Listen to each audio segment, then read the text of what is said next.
Hey everybody, Lady Cheryl here. Welcome back to my channel. If you're new, I hope you will find something that you can use in this video and that you will subscribe and hit that like button. And also when you subscribe, make sure that you hit the notification button. My grandson Brian and my son-in-law David are setting up the pool. So I just want to show y'all that Brian is learning so much from his dad. They are putting the pool back up, but they just decreased their diameter, took it from a 22 feet to 18 feet in diameter because the neighbors' trees kept blowing in the pool and creating algae, and he bought a robot to go down in there and clean it out, but it was just a lot of work. So they're moving that pool closer. After they get it all set up, they're going to move it closer to the house. And we're still going to get some leaves, but he got a cover and another system he bought to keep the water crystal clear. So I just want to share that with you all. I told Brian he'll never forget the lessons that he learned. It's getting ready to rain in a few hours, so I thought I would come out and let me show you these 3 containers here and here that have squash.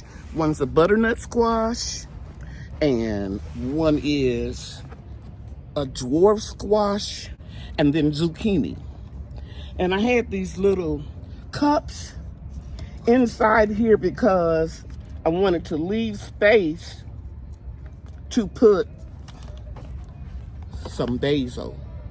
So I have a lot of marigolds around there. I want to add some more basil to try to help keep that squash bug away. So here are the basil seedlings that I planted a few days ago. I showed you all in the last video.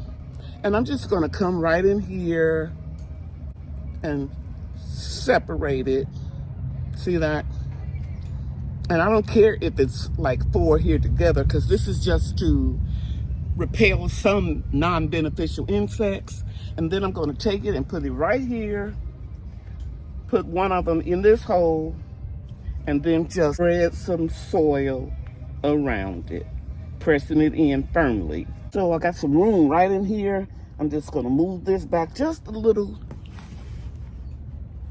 and then I'll put this one in.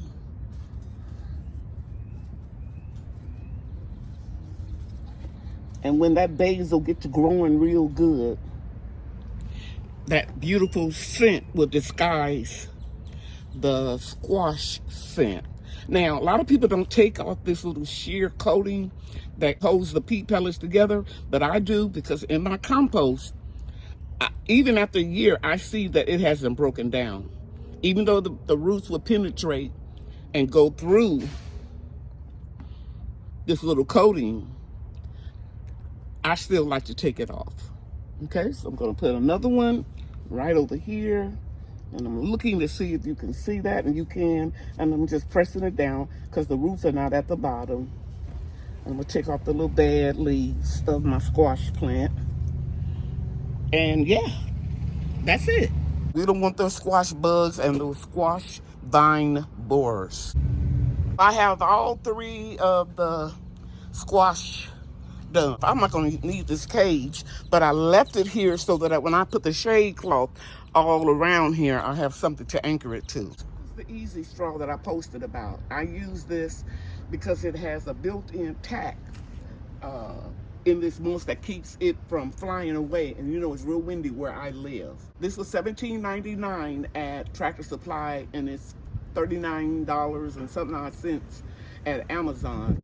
Someone commented on my community post about this straw that you can get at Ace Hardware. Brian is spraying very lightly the straw so it won't blow until it starts raining. Thanks, Brian. Okay, guys, I'm too excited. Brian jumped when I called him his name because I started screaming. We got our first methyl plum of the season right here. See it? And then, Brian, you show him where you saw the other one. The other one right there. Going up close? Yeah. It's not that big, guys, because he's going up close. So go out so you can see it. It's real tiny. Yeah. And they're green, and I'm sure there are more on here. For example, here's one right here. See it? Don't go too close, because I don't want people to think that we're trying to make it look bigger. See right here? There's another one. I think this is going to be a good year. The trick is going to be for them to hold on through all of this windy weather and show them the whole tree day. All the way up. You see it? All right. Thank you very much. Okay, guys, here are my blue morning glories that I started a few days ago, and I'm going to put them in this planter. My grandson Brian is videotaping me. It's real windy. It's getting ready to rain, but he's going to hang this for me because I'm a little bit down in my back today, and I don't want to strain it. That's where it's going to be. Go all the way around in a circle, Brian. Water that real good. Even though it's going to rain, we don't want it to dry out. When I am growing something that's going to have shallow roots in containers, I fill the bottom up with compost, even if it has roots in the compost. Then I put new potting mix. So I fill up maybe 1/4 of the container or 1/5 of the container. Next, I'm going to add some new potting mix and some worm castings. This is what I did with those 2 containers I just shared with you. And I'm going to put some basil in here too. Basil and marigolds will repel mosquitoes. And I bought this cute little rooster at Tractor Supply. I usually don't buy farm animals to put in the yard, but I just bought it on an impulse and I really like it. In my last video, I shared with you that I purchased 2 Black Beauty eggplants. And in the containers, there was actually 4 plants that I divided. One was so little, it died. But let me show you. Here is one. Right there, see it? Here is 2, and then the last one, 3. So I got 4 for the price of 2, but only 3 survived. Still, that's good. I got a free eggplant, and of course, you guys know I surrounded it with marigolds because it will disguise the scent of the eggplant and hopefully keep some of those aphids away. You remember how wimpy they were? They were real limp and wimpy, and I had to take off some of the leaves. Well, after I got them in some good soil, they're taking off. And of course, you know, it's something about rainwater that really lets your plants grow well. This looks like some shade cloth from last year. Oh, this is from right here where I hooked the shade cloth to it. I'll probably just delete that. But then again, I may leave it in. Gardening is not perfect. I have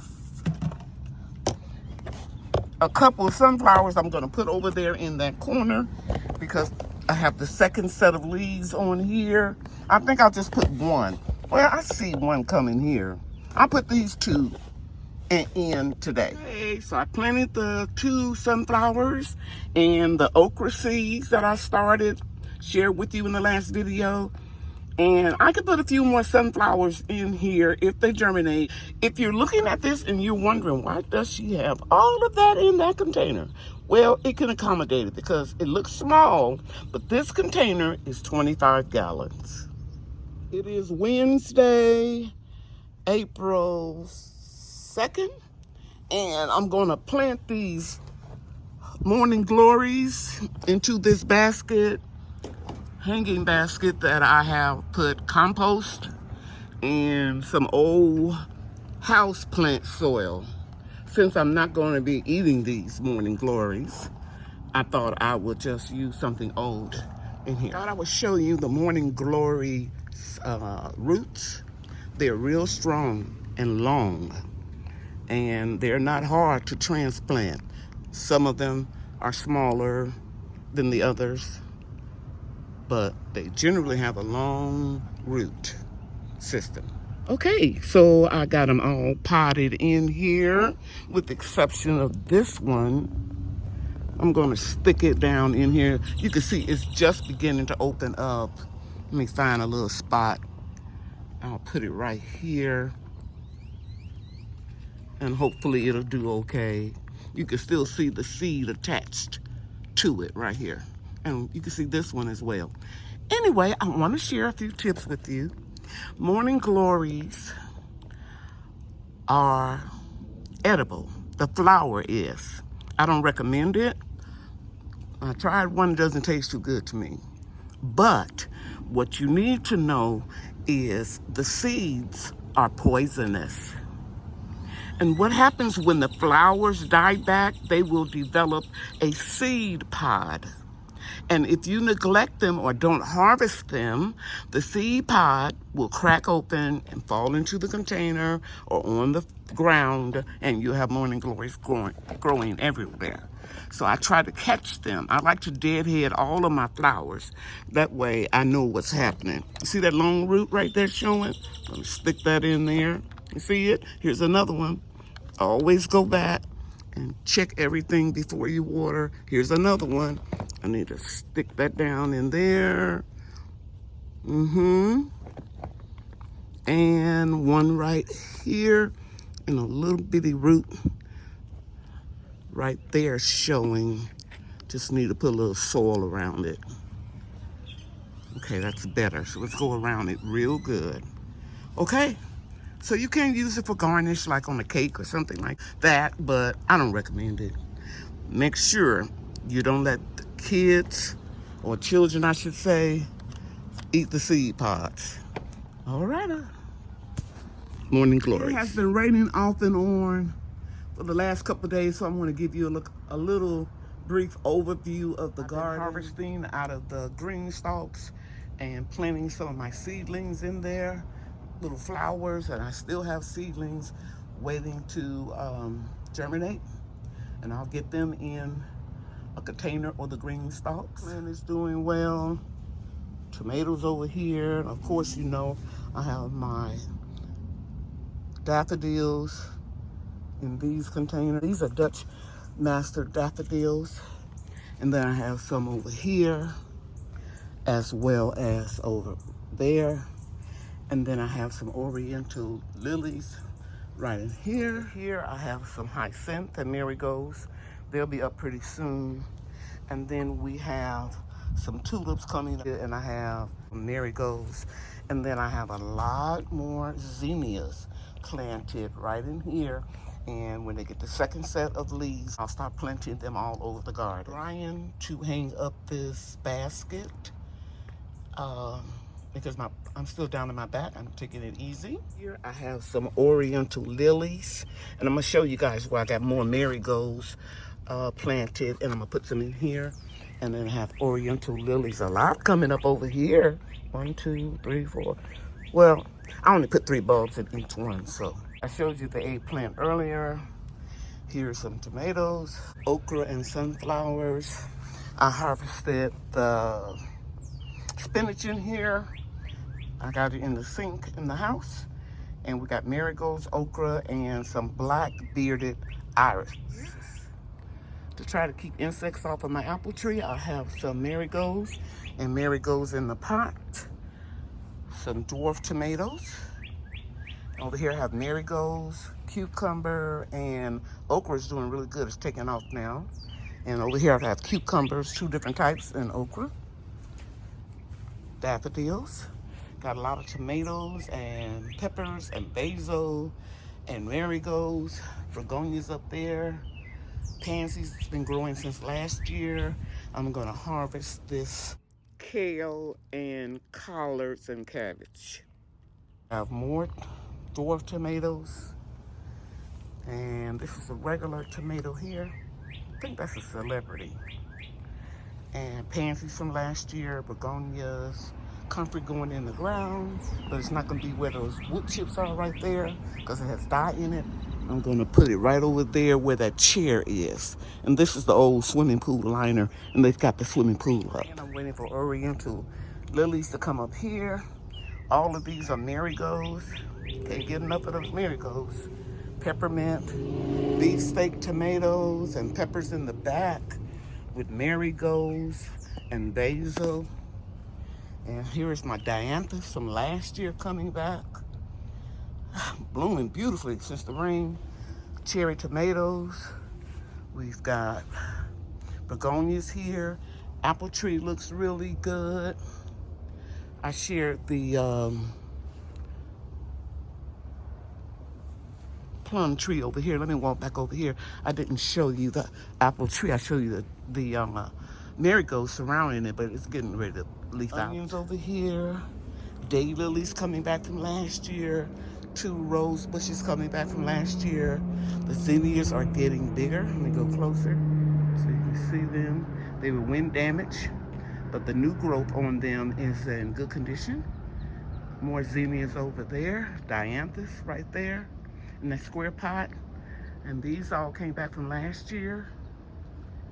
And I think I showed you the little rooster I got with the plants I put into this container. And more zinnias here. Now, these dianthus are old. These are the new ones, the little small ones, the little that got beat up with the hail. And this is echinacea. And I showed you in the beginning of the video the squash, these 3 containers. And we got Mexican petunia, red Texas star hibiscus, and the tour, which is a white moonflower, surrounded by French marigolds. And I think this is echinacea. And then I have more dianthus here. And all across here I have tulips and daffodils. I'm out of breath, so I gotta stop. This concludes my video for today. I hope you find something very useful in this video. And if you did, do me a favor, share it with your friends and let them know that if I can do it, they can do it too. Okay, guys, you know that I love you and God loves you too. Thanks for watching, everybody. Bye now.